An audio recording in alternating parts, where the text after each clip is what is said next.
Hello students, welcome to the ocean of knowledge शिक्षा सिंधु। ज्ञान के इस महासागर में आपका बहुत बहुत स्वागत है। आज हम लोग अपना चैप्टर नंबर 1 क्लास 11 के लिए कंप्यूटर सिस्टम कंटिन्यू कर रहे हैं और आज का हमारा टॉपिक रहेगा फंक्शंस ऑफ ऑपरेटिंग सिस्टम। चलिए शुरू करते हैं। स्टूडेंट्स, लास्ट हमारे वीडियो में हमने ऑपरेटिंग सिस्टम्स के अंदर यूजर इंटरफेस की बात की थी। अगर आपने हमारा लास्ट वीडियो या इससे पहले के वीडियोस नहीं देखे हैं तो डिस्क्रिप्शन में भी लिंक आपको मिल जाएगा, ऊपर आई बटन में भी प्लेलिस्ट का लिंक मिलेगा जहां से आप सारे वीडियोस देख सकेंगे। तो if you have not seen the videos, you are new on the channel, then I will request that watch all the previous videos so that you can connect with the current video. Now moving ahead, we are starting functions of operating system. तो हमने user interface में बात की थी that different type के user interface होते हैं, यानी कि यूजर से how the operating system interacts with the user is known as user interface.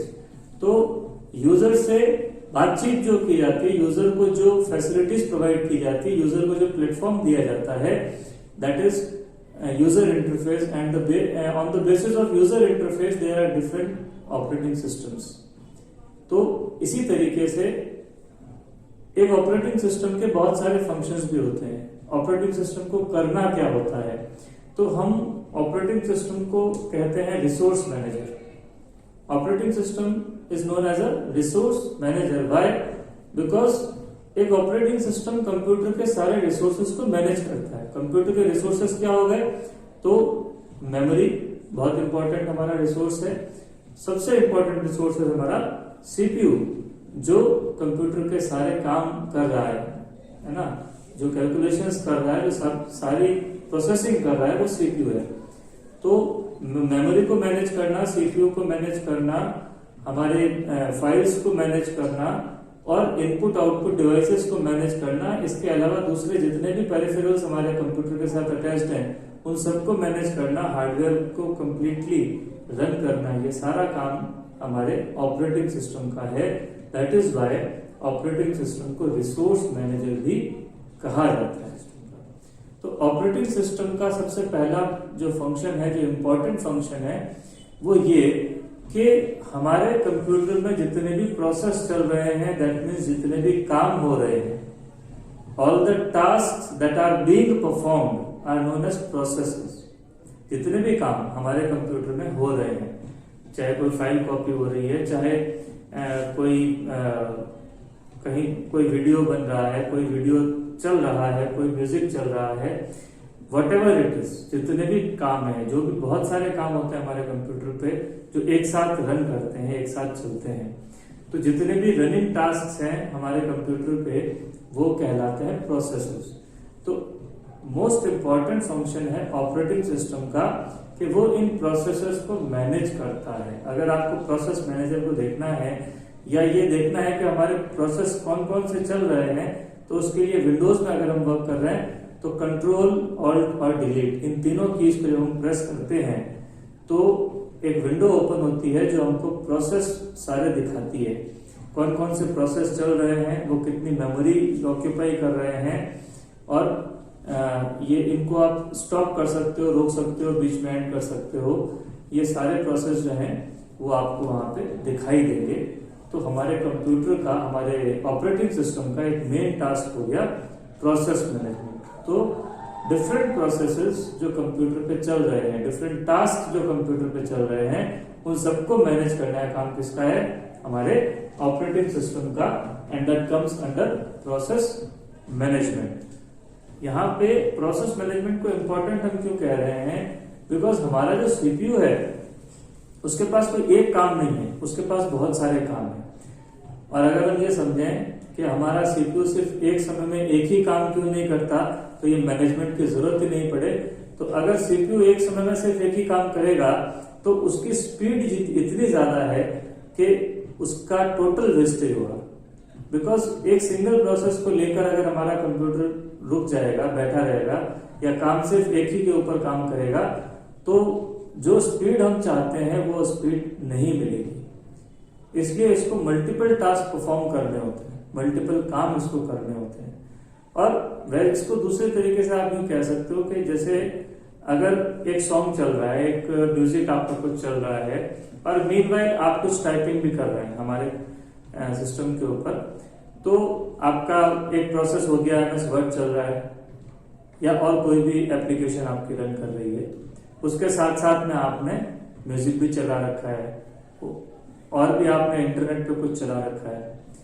तो आप क्या चाहोगे कि एक चीज रुके फिर दूसरी चले, एक दूसरी रुके फिर तीसरी चले?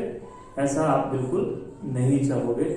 आप चाहोगे कि मैं म्यूजिक सुनते सुनते काम कर सकूं, या कोई एक टास्क चल रहा है, मान लीजिए आप कोई एक फाइल को एक जगह से दूसरी जगह कॉपी कर रहे हो, बड़ी फाइल है और उसमें टाइम लगता है, 8-10 GB मान लीजिए कोई डेटा है आपका, तो इतना डेटा ट्रांसफर करेंगे तो हमको उसको टाइम देना पड़ेगा। तो आपने मान लीजिए वो डेटा ट्रांसफर चला दिया, कॉपी चल रहा है। अब आप क्या करोगे? जब तक वो डेटा कॉपी होगा तब तक आप बैठे रहोगे? नहीं, आप क्या करोगे? जब तक वो डेटा कॉपी हो रहा है, आप may be you can do your other work also, तो आप अपना दूसरा काम करना चाहोगे। तो ऐसे समय में हमारे CPU को एक साथ में बहुत सारे काम करने पड़ते हैं and there comes the need of process management. तो वहां प्रोसेस मैनेजमेंट की जरूरत पड़ती है। So I hope you have understood the first function of the management. Second है उसका मेमोरी मैनेजमेंट। अब बात आती है जब मल्टीपल प्रोसेस चल रहे हैं तो हमारी मेमोरी भी लिमिटेड है। हमारे पास मेन मेमोरी है, हमारे पास सेकेंडरी मेमोरी है। तो प्राइमरी और सेकेंडरी दो तरह की मेमोरी हमारे सिस्टम में रहती है। तो हमारी जो मेन मेमोरी है, जो प्राइमरी मेमोरी है, उसमें जो इम्पोर्टेंट जो रनिंग प्रोसेस होते हैं, जो रनिंग टास्क होते हैं, उससे रिलेटेड जो डेटा होता है वो मेन मेमोरी में रहता है। तो जब आप मल्टीपल प्रोसेसेस को एक साथ मैनेज कर रहे हो तो ये बहुत जरूरी है कि उन प्रोसेस से रिलेटेड जो डेटा है जो आपकी मेमोरी में आ रहा है, जा रहा है, उसको भी मैनेज करना पड़ेगा। Because you have a limited memory. आपके पास मेमोरी अनलिमिटेड नहीं है कि कितना भी डेटा आते जाएगा, आता जाएगा, आता जाएगा और मेमोरी कभी खत्म होगी ही नहीं। ऐसा नहीं होता है। मेमोरी हमारे पास लिमिटेड होती है। जैसे आपने सुना होगा कि कंप्यूटर में कितनी रैम है, सब 4 GB है, 8 GB है, 16 GB है या 2 GB है, तो वो लिमिटेड है। हमारे मोबाइल में भी रहती है 1 GB, 2 GB, 4 GB, है ना। तो हम नॉर्मली क्या कहते हैं, सब जितनी ज्यादा रैम होगी कंप्यूटर उतना अच्छा वर्क करेगा, हैंग नहीं होगा, लैग नहीं करेगा। तो ऐसा क्यों बोलते हैं? क्योंकि जितनी ज्यादा मेमोरी होगी उसका मैनेजमेंट उतना इजी हो जाएगा, उसमें डेटा उतना ज्यादा आ पाएगा। तो इसलिए एक साथ मल्टीपल प्रोसेस को हैंडल करना इजी हो जाता है। तो यहाँ पे मेमोरी मैनेजमेंट की जरूरत पड़ती है क्योंकि हमारे पास में लिमिटेड मेमोरी है और उस लिमिटेड मेमोरी को यूज करना है बहुत सारे प्रोसेसेस के साथ में। तो इसलिए मेमोरी मैनेजमेंट होता है कि किस प्रोसेस को मेमोरी कब देनी है, जैसे ही उसका काम खत्म हो जाता है मेमोरी को वापस फ्री करवाना है ताकि हम किसी दूसरे प्रोसेस को उसका जो है यूटिलाइजेशन दे सकें। तो इस तरीके से मेमोरी का मैनेजमेंट भी बहुत इंपॉर्टेंट है जो ऑपरेटिंग सिस्टम को करना होता है। तीसरा आपका है फाइल मैनेजमेंट। अब यहाँ तो मेन मेमोरी से रिलेटेड काम हो गया, यहाँ हो गया सेकेंडरी मेमोरी से रिलेटेड काम, क्योंकि फाइल्स कहाँ पे स्टोर होती हैं? आपके सेकेंडरी स्टोरेज पे जाके स्टोर होती है फाइल्स। क्या? तो जो भी डेटा आपने अपने कंप्यूटर में बनाया है, कुछ मान लीजिए कोई मैटर टाइप किया है, आपने कोई एक्सेल की शीट बनाई है, आपने कोई पावर पॉइंट की प्रेजेंटेशन बनाई है, आप चाहते हो कि वो मुझे लंबे समय तक यूज कर सकूं, मैं कल भी यूज करना चाहता हूं, परसों भी यूज करना चाहता हूं, या बाद में कभी भी उसको यूज कर सकूं, तो क्या करना होगा? उसको हमारी सेकेंडरी स्टोरेज पे उसको डालना पड़ेगा आपको, यानी सेव करना पड़ेगा। तो उसको जब आप सेव करते हो तो वो क्या बन जाती है? फाइल क्रिएट हो जाती है, फाइल बन जाती है। तो उस फाइल्स का मैनेजमेंट भी ऑपरेटिंग सिस्टम को करना है। मतलब फाइल्स को डिलीट करने का, रीनेम करने का, क्रिएट करने के ऑप्शंस देना, ये भी ऑपरेटिंग सिस्टम का ही काम है। इसके अलावा फाइल्स को मेंटेन करके रखना, मेमोरी के ऊपर कहाँ जाएगी, कैसे ये स्टोर होगी, वो सारा मैनेजमेंट देखना, प्लस फाइल्स की प्रोटेक्शन, फाइल्स की सेफ्टी, सिक्योरिटी का ध्यान रखना। आपने देखा होगा हमारे ऑपरेटिंग सिस्टम, जैसे अगर विंडोज की मैं बात करूं तो यूजर्स क्रिएट होते हैं, मल्टीपल यूजर्स हम क्रिएट कर सकते हैं और एक यूजर की फाइल दूसरा यूजर नहीं देख पाता है।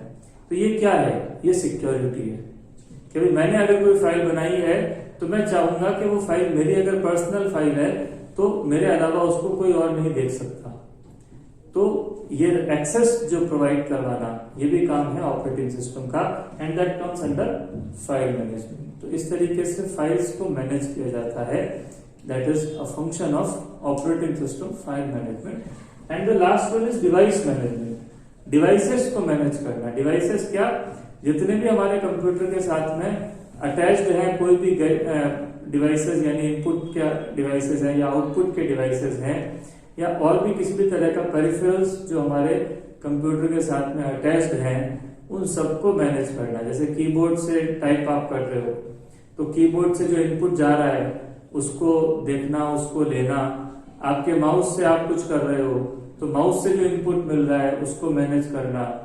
किसी दूसरे डिवाइस ने कोई रिक्वेस्ट भेजी, उसको एक्सेस चाहिए तो वो प्रोवाइड करवाना।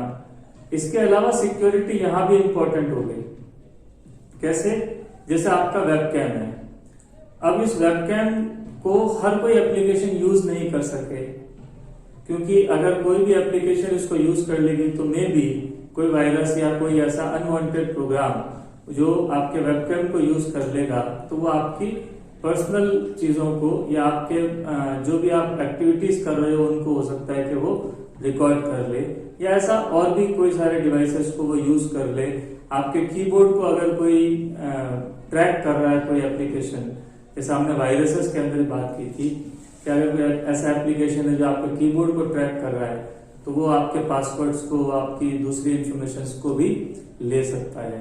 तो डिवाइसेस का एक्सेस को रोकना और उसको एक्सेस देना, ये भी काम किसका होगा? आपके ऑपरेटिंग सिस्टम का ही होगा।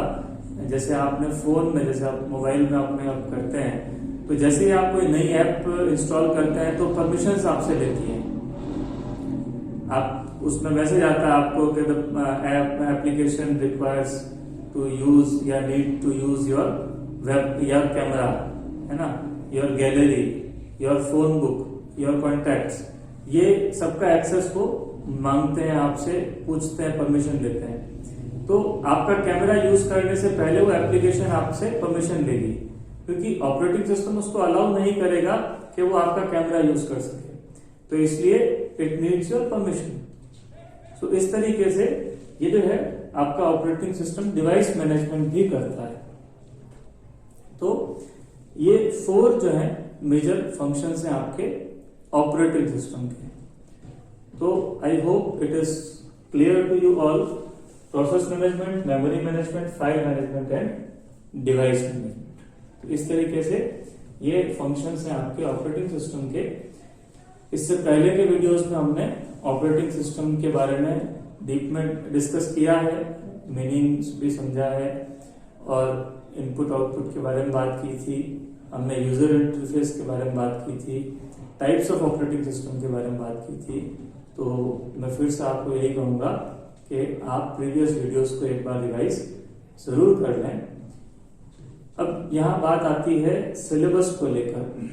देखिए सेशन 2021 के लिए, क्योंकि the situations are not normal, तो बोर्ड्स ने, दोनों ही बोर्ड्स ने, आरबीएसई और सीबीएसई बोर्ड्स ने कुछ सिलेबस को कम किया है, कुछ चैप्टर्स, कुछ टॉपिक्स डिलीट हुए हैं। तो सीबीएसई में भी कुछ डिलीशन हुआ है और आरबीएसई में भी कुछ टॉपिक्स, कुछ चैप्टर्स डिलीट हुए हैं। तो वी विल गो अकॉर्डिंगली। हम जो वीडियो में बना रहा हूं वो आपको आपके उन सिलेबस के अकॉर्डिंग ही मिलेंगे और जहां जो चीज नहीं है या जिस बोर्ड में जो चीज नहीं है तो वो चीज मैं आपको पहले से बताऊंगा ताकि आपका टाइम वेस्ट नहीं होगा। तो कुछ पोर्शंस यहाँ पे जैसे इस चैप्टर में डेटा एंड इंफॉर्मेशन का जो पोर्शन है वो आरबीएससी में डिलीट हुआ है। माइक्रो प्रोसेसर का जो पोर्शन है वो आरबीएससी में डिलीट हुआ है, लेकिन सीबीएसई में वो डिलीट नहीं है।